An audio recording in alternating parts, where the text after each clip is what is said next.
In 2009, American soldiers in Afghanistan received a direct order. Do not destroy the poppy fields. The soldiers weren't told why, only that the locals needed the income. Back home, Americans were dying of opioid overdoses at a rate the country had never seen. Prescription painkillers, heroin, a crisis nobody had connected to the mountains those soldiers were guarding. By the mid-1970s, Afghanistan was already a significant opium producer, cultivating somewhere between 200 and 300 tons per year. And it was already an exporter.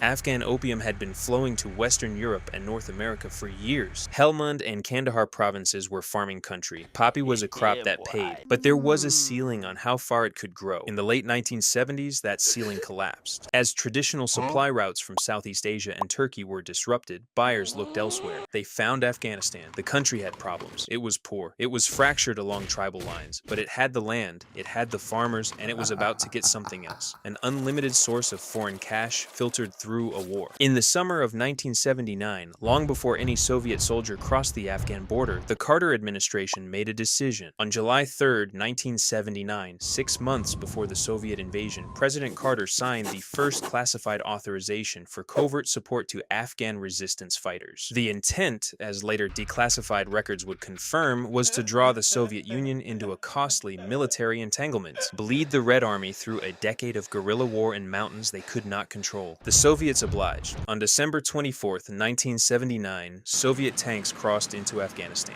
The operation was called Cyclone. President Reagan expanded it dramatically. Over 10 years, the CIA funneled more than $2 billion through Pakistan's intelligence service, the ISI, directly to Afghan Mujahideen fighters. Weapons, ammunition, training, anti-aircraft missiles, the ISI controlled distribution. They chose which factions received support, and they chose to look the other way at how those factions funded themselves between shipments. Opium was the answer. The Mujahideen needed money to survive. Weapons couldn't feed families. Weapons couldn't compensate fighters for years away from their land, but opium could. Professor Alfred McCoy spent years documenting what happened next. He wrote the definitive account in The Politics of Heroin, CIA Complicity in the Global Drug Trade. His finding was not that the CIA ran a drug cartel. It was more specific than that. The weapons pipeline and the drug pipeline used the same roads. Trucks loaded with US-funded arms crossed from Pakistan into Afghanistan. On the return trip, they came back filled with raw opium. Refineries operated near the Pakistani border, in areas the ISI controlled. The refined heroin moved west through Iran, north through Central Asia, and into European and American cities. The CIA did not load the trucks, but the CIA built the roads, armed the drivers, and never asked what came back. In 1980, Afghanistan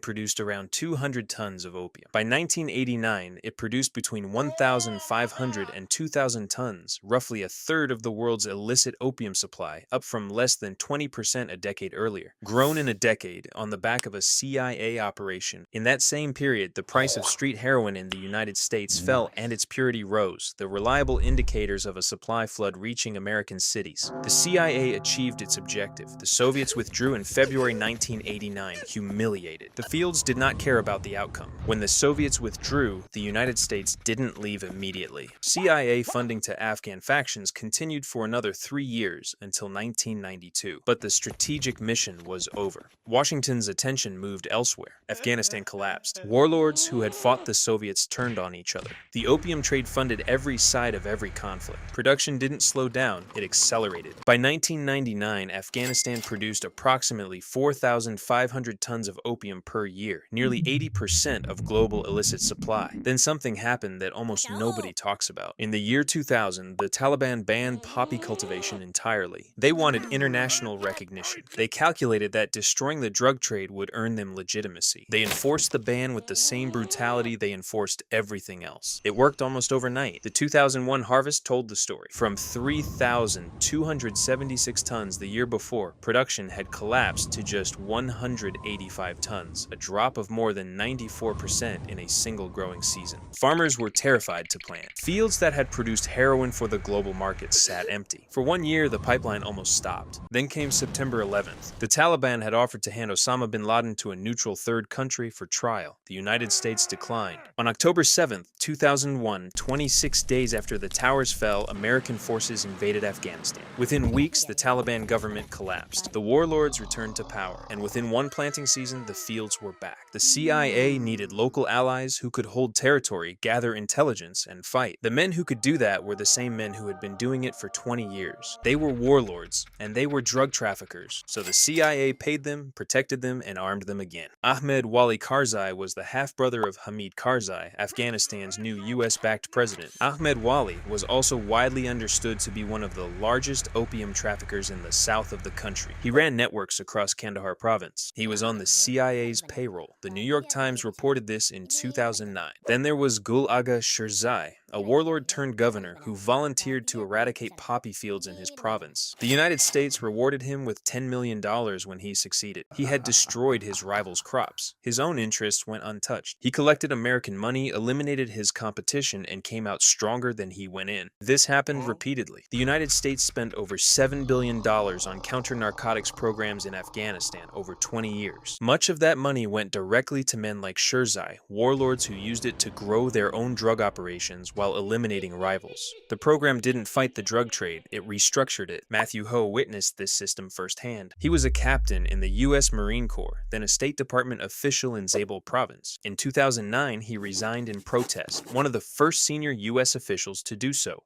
NATO forces were more or less guarding poppy production under the guise of counterinsurgency. The logic was, we don't want to take away the livelihoods of the people. But really what we were doing at that point was protecting the wealth of our friends in power in Afghanistan. By 2007, opium accounted for more than half of Afghanistan's gross domestic product. At Colombia's worst, cocaine accounted for an estimated 3 to 7%. By 2010, Afghanistan produced 90% of the world's heroin. That same year, the United States officially stopped trying to destroy the poppy fields. Officials said it would harm poor farmers. Critics noted it would also destroy the fields of the warlords the United States had installed. The official story of America's opioid epidemic starts with a pharmaceutical company, Purdue Pharma. Doctors prescribed pain pills that turned patients into addicts. Millions of Americans depended on opioids before they understood what was happening. That story is true, but it's only half the story. Starting around 2010, federal regulators cracked down on prescription opioids. Pills became harder to get. Prices rose. Millions of people already physically dependent on opioids needed a substitute. Heroin was cheaper, and there was more of it on American streets than there had ever been in history. The DEA's official position is that virtually all heroin entering the United States comes from Mexico and Latin America, not Afghanistan.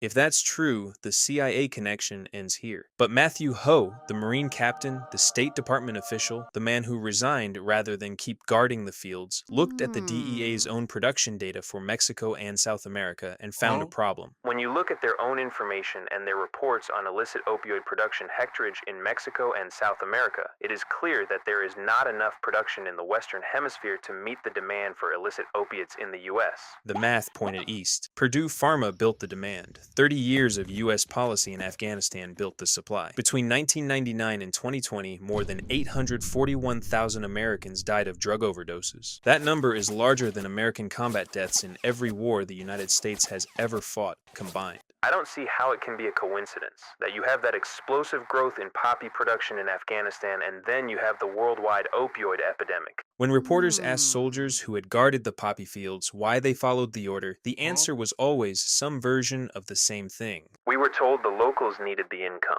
What they weren't told was the farmers who actually grew the opium only saw about a quarter of its value. The rest flowed upward, to district officials, to insurgents, to warlords, to the networks the United States had built, funded, and protected for 30 years. The last American soldier left Afghanistan in August 2021. By then, the country produced 85% of the world's opium, but nobody figured out how to stop it.